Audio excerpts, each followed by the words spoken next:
नमस्कार। अपना टॉपिक चल रहा था कौन सा टर्म सिंबल, जो लास्ट क्लास के अंदर मैंने बताया था भाई टर्म सिंबल्स है वो कैसे निकालते हैं।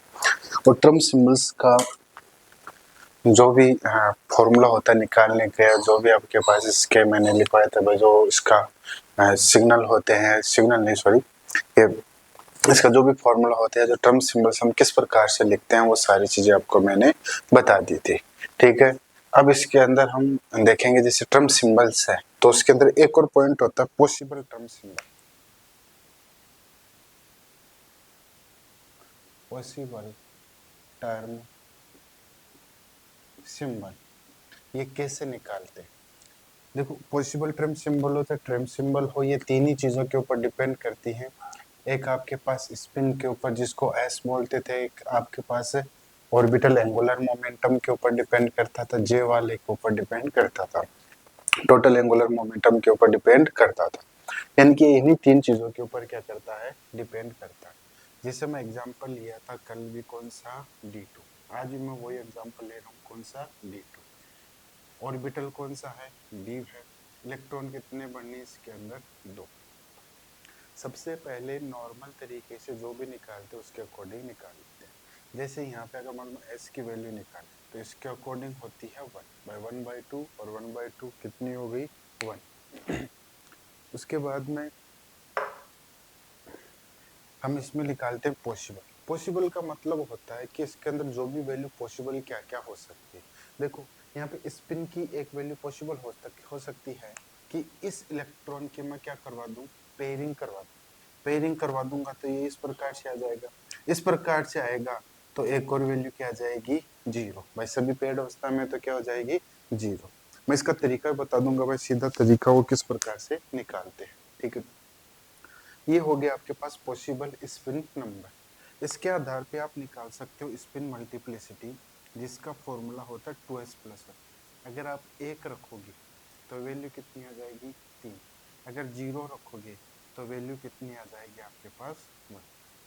ये आपके पास दो वैल्यू आती है। ठीक है, इसका निकालने का तरीका है कि आप नॉर्मल तरीके से जो इलेक्ट्रॉन भरते हो, नॉर्मल तरीके जैसे आप ओबो है, पाउली है, या कौन से जो भी रूल को फॉलो करते हुए आप इसका फॉर्मूला लिखते हो, तो आप सबसे पहले उसी के अकॉर्डिंग आपको इसके अंदर इलेक्ट्रॉन कॉन्फ़िगरेशन लिख लेना। लिखने के बाद में जो स्पिन की वैल्यू आई, मान लो आपके पास 2 आए, 3 आए, 4 आए, 5 आए, चाहे 1/2 आए, चाहे 3/2 आए, चाहे 4/2 आए, चाहे किसी प्रकार से, तो उसका सबसे सीधा सा फंडा है कि जो मैक्सिमम आती है वो कर दो, उसमें से फिर एक एक घटा दो। जैसे आपके पास 3/2 है, 3/2 का आप लिखते हो तो कितने, तो 1.5 लिखते हो, उसमें से अगर एक घटाओगे तो क्या आ जाएगा, 0.5 आ जाएगा। उसको लिखोगे तो क्या लिखोगे, 1/2। तो 3/2 में से एक घटाओगे तो क्या आ जाएगा, 1/2। लेकिन घटाना कब तक है, 0 तक ही। 0 से नीचे यानी कि नेगेटिव में नहीं जाना है, जी मैक्स मिनिमम 0 आना चाहिए, 0 से नीचे कुछ भी नहीं आएगा इसमें। ठीक है, जैसे अगर मान लो आपके 5/2 आए, 5/2 आता है तो उसमें से एक घटाओगे तो क्या आएगा, 3/2 आएगा। 3/2 में से फिर एक और घटाओगे तो क्या आएगा, 1/2। यानी कि जब 0 तक घटाना है, 0 या उसके आसपास 1/2 आएगा या फिर 0, इन दोनों में से एक वैल्यू आएगी, वहां तक आपको घटाना है, यानी कि वो वैल्यू माइनस में नहीं जानी चाहिए। ये हो गई आपके पास पॉसिबल एस यानी कि स्पिन मल्टीप्लिसिटी की वैल्यू। अब बात करते हैं पॉसिबल एल वैल्यू।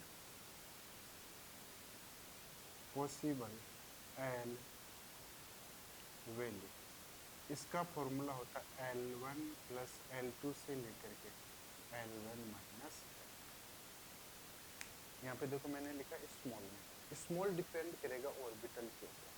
अगर एक ही ऑर्बिटल है, ध्यान से सुनना, अगर एक ही ऑर्बिटल है तो L1 भी वही है और L2 भी वही है।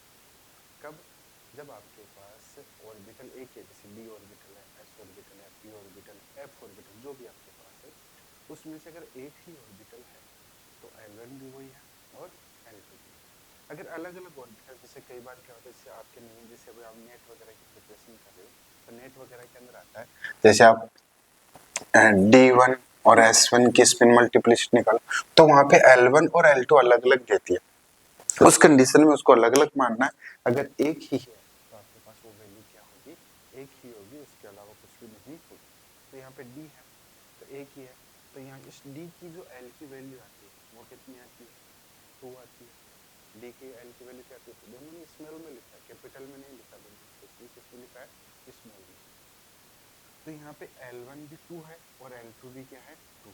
तो 2 + 2 से लेके 2 - 2 तक, तो कहाँ से कहाँ तक आएगा, 4 से लेके 0 तक। इसके बीच के नंबर भी लिखता हूँ, बीच के नंबर होंगे 3, 2, 1। अगर L की वैल्यू 0 आएगी तो उसके लिए सिंबल क्या लिखते हो आप, S।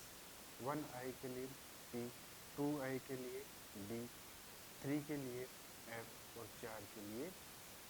तो ये स्पिन नंबर आपके पास पॉसिबल हो सकते हैं, ठीक है।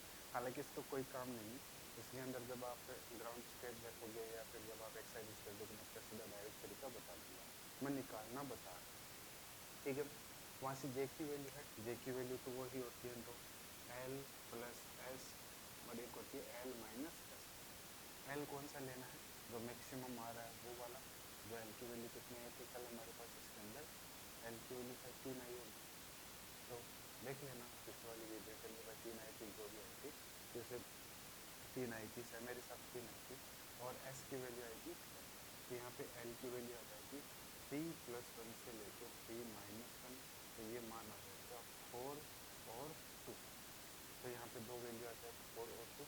यहाँ पे मैंने बताया था एक होता है जे मैक्सिमम और एक जे मिनिमम। जे मिनिमम किसके लिए यूज करते हैं, जिसका मान यानी कि जो ऑर्बिटल कैसा हो, हाफ हिल्से पर हो। और जे मैक्सिमम किसके लिए यूज करते हैं, जहाँ पे जे मैक्सिमम का मान क्या हो, यानी कि ऑर्बिटल के अंदर इलेक्ट्रॉन्स के कैसे होने हैं रूल, हाफ हिल या हाफ हिल से ज्यादा होने चाहिए, ठीक है। ये बात मैं कल बता रहा था। अब यहाँ पे देखना आपके पास ट्रम्प सिंबल है, तो यहाँ पे एनर्जी के रिस्पेक्ट के अंदर आप इसको अरेंज करके लिख सकते हो। अरेंज करने का जो भी ऑर्डर होता है वो मैं कल बता दूंगा, इसको सीधा डायरेक्ट हम जो भी आपके पास कोरिलेशन डायग्राम है उसकी तरफ चलते हैं, ठीक है। बाकी इसमें आगे जैसे टॉपिक आएगा वैसे वैसे इसमें बताते जाएंगे कि भाई कौन सी चीज़ और कहाँ पे यूज में आएगी, क्योंकि अगर मान लो वो चीज़ बताने लग जाऊंगा तो फिर क्या है, वीडियो बहुत लंबा हो जाएगा। तो हमको वीडियो को क्या करना है, लंबा नहीं रखना है, क्योंकि अगर लंबा रखूंगा तो फिर आप लोग भी क्या होने लग जाओगे, बोरिंग होने लग जाओगे। तो यहाँ पे देखो आपके पास ट्रम्प सिंबल आता है, ट्रम्प सिंबल, ट्रम्प्स आती है आपके पास एस, उसके बाद में पी, उसके बाद में डी, उसके बाद में एफ, आगे का कोई मतलब नहीं, आपके मोस्टली टेस्ट यही आते हैं। ये क्या आपके पास टर्म, ठीक है। यहाँ पे इन टर्म को आता है मोलिकल सिंबल में लिखते हैं, क्या लिखते हैं, मोलिकल सिंबल। मोलिकल सिंबल मतलब जैसे आपके पास कोई भी टर्म है वो भी क्या होती है, स्प्लिट होती है। जैसे आप डी ऑर्बिटल है, डी ऑर्बिटल स्प्लिट किस में होता है, टी2जी और ईजी में स्प्लिट होता है। एफ ऑर्बिटल टी1 टी2जी और ईजी में होता है, ए2जी में स्प्लिट होता है। उसको हम क्या करेंगे, यहाँ करेंगे, बस फर्क इतना ही है कि जो पहले लिखने ऑर्बिटल था ये ट्रम्स चलेगा। अब बात करते हैं कि ट्रम्स क्या होते हैं। जैसे आपके पास ऑर्बिटल होते हैं, जैसे आपके पास कोई है जिस डी एक्स है, डी वाई है, डी जेड है, वगैरह। अब उसमें भी क्या होते हैं, छोटे छोटे अलग अलग नाम होते हैं, उन एन ए एन एच ऐसे सिंडिकेट करके ना टर्म सिंडिकेट करके। एस ऑर्बिटल स्प्लिट होता है, उसके लिए हम लिखते हैं A12। मैं बात कर रहा हूँ टर्म्स की। पी ऑर्बिटल होता है, उसको हम लिखते हैं P1P, ठीक है। डी ऑर्बिटल के लिए लिखते हैं P2P और Pg।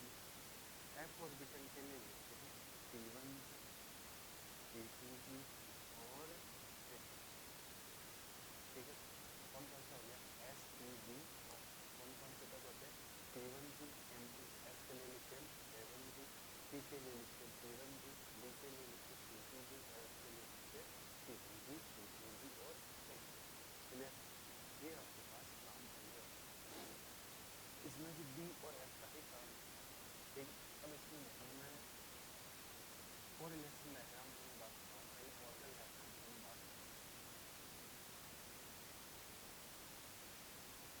ऑर्गल डायग्राम D1 से लेके D तक।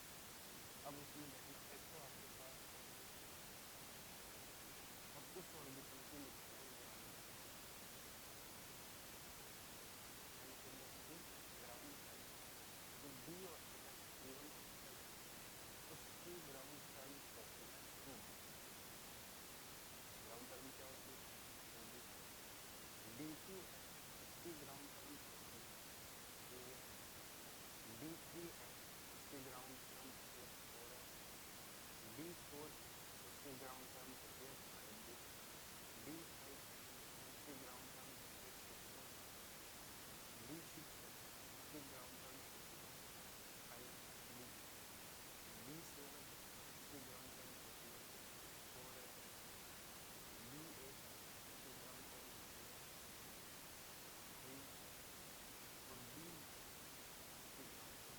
होती है 6F। इस डायग्राम को अगर हम ध्यान से देखेंगे तो D और F सभी एलिमेंट्स कॉमन है,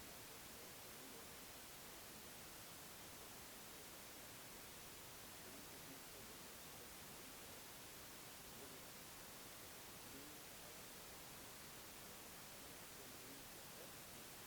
ये ऊपर वाला सिंपल है, 3 के पीछे देखो 2 3 4 5 6 7 5 4 3 2 ऊपर वाला जाएगा 1, ये क्या हो गया आंसर।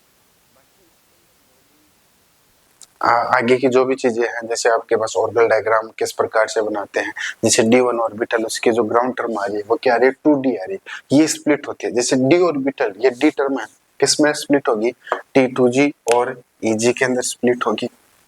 F है वो किसमें स्प्लिट होगी T1G और T2G। ये तो आती है आपके पास ग्राउंड टर्म यानी कि टर्म्स के रेस्पेक्ट में आते हैं, और ये इसके अंदर हम लिखेंगे ग्राउंड स्टेट। क्या लिखेंगे ग्राउंड स्टेट। अब इनमें भी ग्राउंड स्टेट अलग अलग होगी, तो बाकी का जो भी डिस्कशन है वो आपको नेक्स्ट वीडियो के अंदर मिल जाएगा। और अगर मान लो जिसने ये वीडियो का डायरेक्टली देखा है तो ये चीज तभी समझ में आएगी जब आप पहले वाले वीडियो के अंदर आप उसको समझोगे, ठीक है। हालांकि जिसका अगर मान लो पहले से पढ़ा हुआ तो उसको इसमें और भी अच्छे समझ में आ जाएगा। तो मैं यही रिकमेंड करूंगा कि अगर मान लो ये वीडियो देखना चाहते हो तो उससे पहले पीछे वाला वीडियो आप जरूर देखना, तभी आएगा। ये जो चीजें हैं वो आपकी नेट है, गेट है, आपके एमएससी के अंदर जो भी आपके पास सेकेंड यूनिट है सेमेस्टर के अंदर, वहां पर इसका सबसे ज्यादा यूज होता है।